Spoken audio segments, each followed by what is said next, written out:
the Polar Express to my son Zion. Love, Daddy.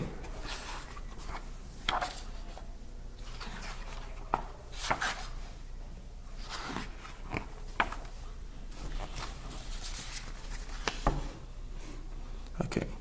On Christmas Eve, many years ago, I lie quietly in my bed.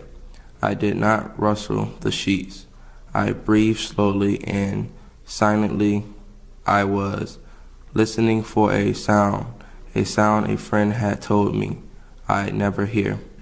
The ringing bells of Santa's sleigh. There is no Santa, my friend had insisted, but I knew he was wrong.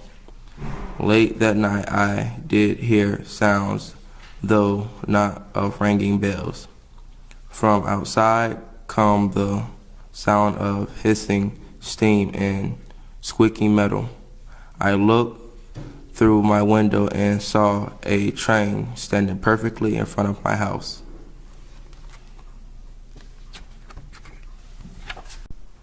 It was wrapped in an apron of steam. Snowflakes fell lightly around it. A conductor stood at the open door of one of the carts. He took a large pocket watch from his vest, then looked up at my window. I put on my slippers and robe. I tiptoed downstairs, out the door. All aboard, the conductor cried out. I ran up to him. Well, he said, are you coming? Where? I asked. Why, to the North Pole, of course, was his answer. This is the Polar Express. I took his outstretched hand and he pulled me aboard.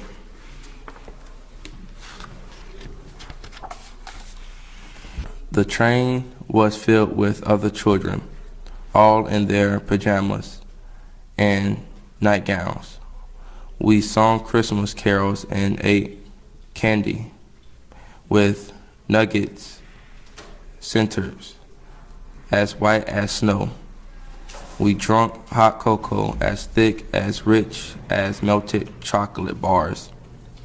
Outside, the light of town and villages flickered in the distance as the Polar Express raced northward.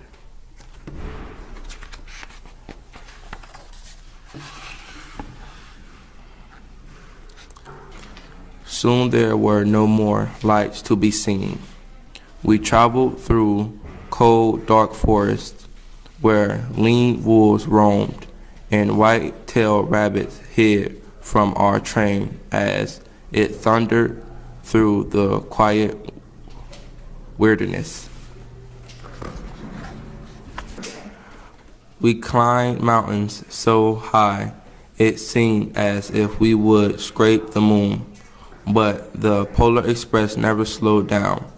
Faster and faster we ran along, rolling over peaks and through valleys like a car on a roller coaster. The mountains turned into hills, the hills to snow-covered plains. We crossed a barren desert of ice, the great polar ice cap.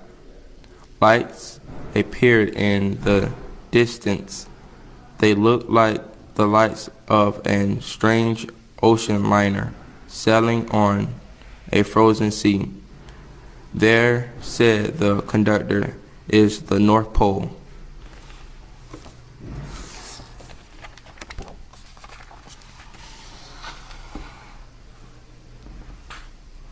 Okay. The North Pole. It was a huge city standing alone at the top of the world, filled with factories where every Christmas toy was made. At first, we saw no elves.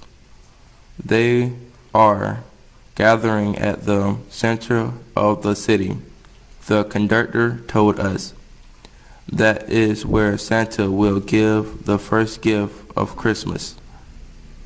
Who receives the first gift? We all asked. The conductor answered, he will choose one of you. Look, shouted one of the children, the elves. Outside, we saw hundreds of elves. As our train drew closer to the center of the North Pole, we slowed to a crawl. So crowded were the streets with Santa's helpers. When the Polar Express could go no farther, we stopped and the conductor let us outside.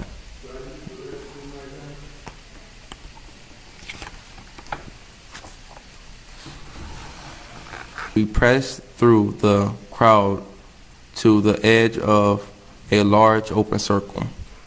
In front of us stood Santa's sleigh. The reindeers was excited. They pranced and paced, ringing the silver sleigh bells that hung from their harness. It was a magical sound like nothing I ever heard. Across the circle, the elves moved apart, and Santa Claus appeared. The elves cheered wildly. He marched over to us and pointed to me, said, "Let's have this fellow. Here." He jumped into his sleigh. The conductor handed me up. I sat on Santa's knee, and he asked, "Now what would you like for Christmas?" I knew that I could have any gift I could imagine, but the thing I wanted most for Christmas was not inside Santa's giant bag.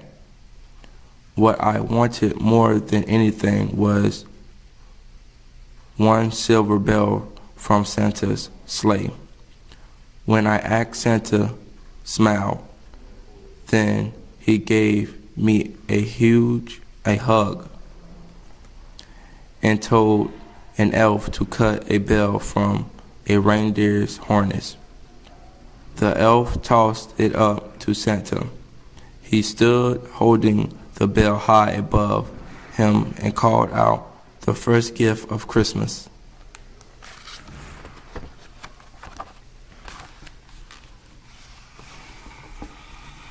A clock struck midnight as the elves roared their approval. Santa handed the bell to me, and I put it in my bathrobe pocket. The conductor held me down from the sleigh. Santa shouted out the reindeer's name and cracked his whip. His team charged forward and climbed into the air. Santa circled once above us, then disappeared in the cold, dark polar sky.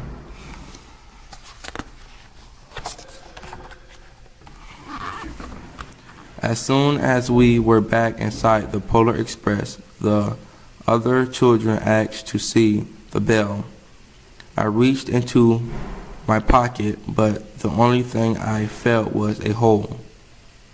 I had lost the silver bell from Santa Claus' sleigh. Let's hurry outside and look for it. One of the children said, but the train gave us a sudden launch and started moving. We were on our way home.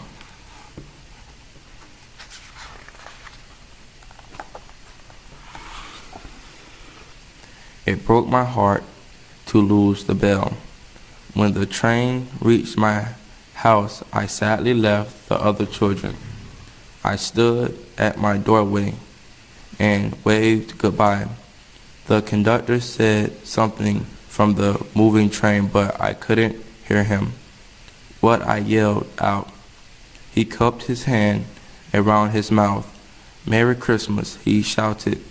The Polar Express let out a loud blast from its whistle and sped away.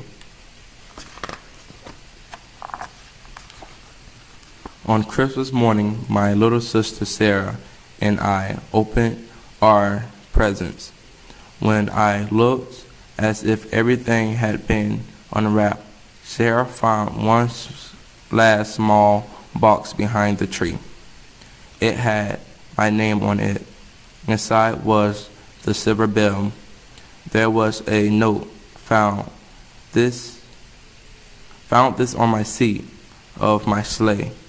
Fix that hole in your pocket. Signed, Mr. C. I shook the bell. It made the most beautiful sound my sister and I have ever heard. But my mother said, "Oh, that's too bad." "Yes," said my father, it's broken.